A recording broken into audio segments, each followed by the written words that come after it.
You got more? Right. And shall destroy with the brightness of his coming. Go ahead.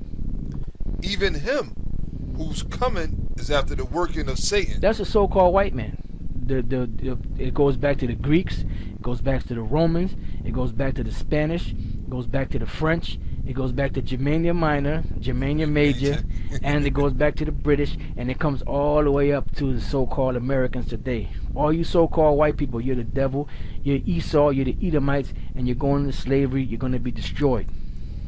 Go ahead.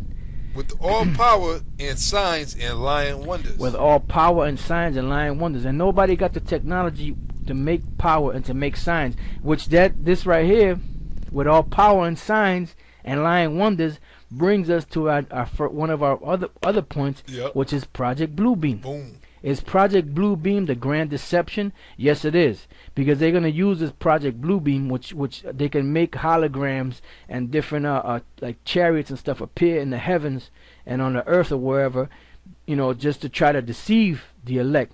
But it's not possible, because if you hold on to Matthew the 24th chapter, it's not possible to deceive the very elect.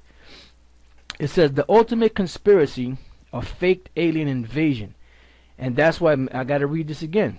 It says, even him whose coming is after the working of Satan with all power and signs and lying wonders. It says, I first came across the idea of Project Bluebeam in a book in 1995 by Norio Hayakawa entitled UFOs, The Grand Deception and the Coming New World Order. Since then, I have befriended Norio at MySpace, and just recently I found myself discussing Project Bluebeam in one of my hubs here. So I thought I would explain what it is all about. Basically, Project Bluebeam is designed to usher in the New World Order with a one world government, a one world army, which we've touched on a one world government, we've touched on a one world army, and we've touched on a one world religion, a caste society, we've touched on that, and microchip population controlled by a central computer. And you know that Tahar, all of these topics Elder Tahar has gone into, Elder Gabar has touched on, and all the brothers have touched on these things, Yep. So it says a caste society and a microchip population controlled by a central computer. But they have to put fear in the people in order to get these things popping. That's what this Project Bluebeam is all about. It says the elite of the world, which are the international bankers. This guy's playing around. He ain't bringing it out. He's pussyfooting with it. Would not be subject to this fascist control system by a world run, but would run it and enjoy its spoils.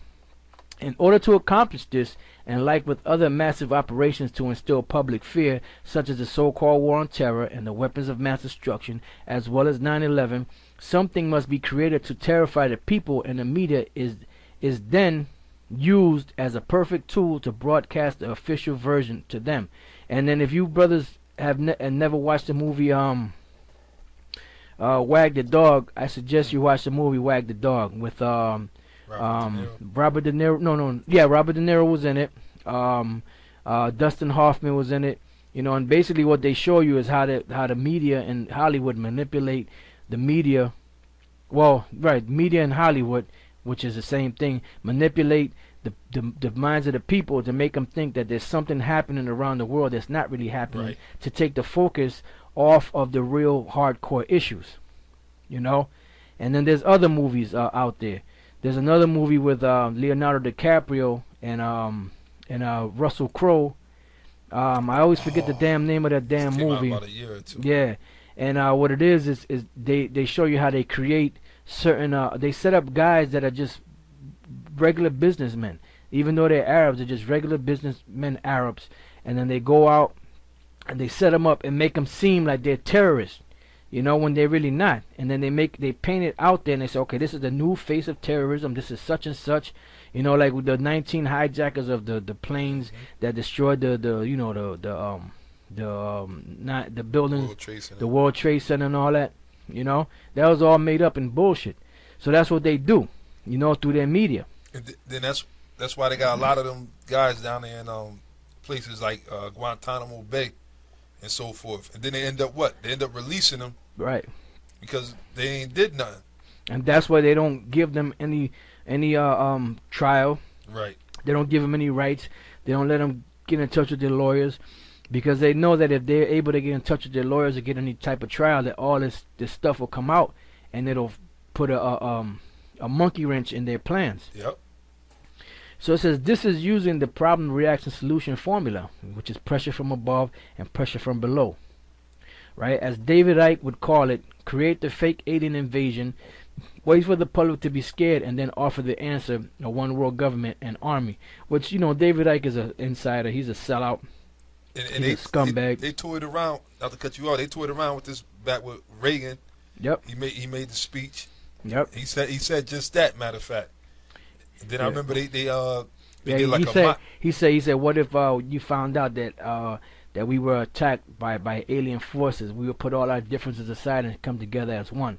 You know, in so many words. That's what he said, which was a New World Order. And then they toyed around with it like maybe about 10, 12 years ago.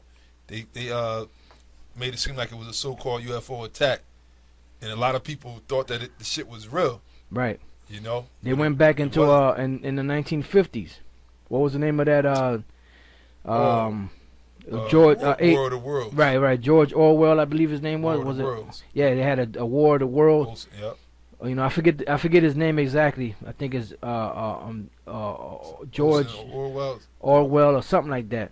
You know, H.G. Wells or something like that. You know, I'll put it up so you brothers can see it. But they basically faked a alien invasion to see how the people will react. Yep. You know, and the people bugged the fuck out. You know, so that was just everything that they do is they just do it to a test, see how the people are gonna react. So it says, in the case of Project Bluebeam, there are more than one theorized plan that may be put into operation. One of these is to stage an elaborate worldwide faked alien invasion with UFOs that will be seen in the sky. And they know that that's the way Yahweh Shai is coming. Get Matthew 24, brother. Got it. It says, these will either be made on this planet, secret technology-driven craft operated by the black budget and military and or advanced holographic imagery, which they got all this technology. How do you think they be able to make all the movies in Hollywood? Right. Avatar and all that. Look at Avatar, man. The technology. Do you know that movie is breaking record money at the box office? It's about to be the biggest movie. Exactly, because that movie was in the making for a long time. So you see, it's paying off because of all the technology that they put into it and all the time they put into it, right? So all that technology they got, and they're using that technology to further advance their plan. But they're gonna fail. It's not gonna work. It says, when the media has announced in mainstream news that the planet is being attacked by hostile aliens, the solution will be martial law declared and the introduction of a one world government.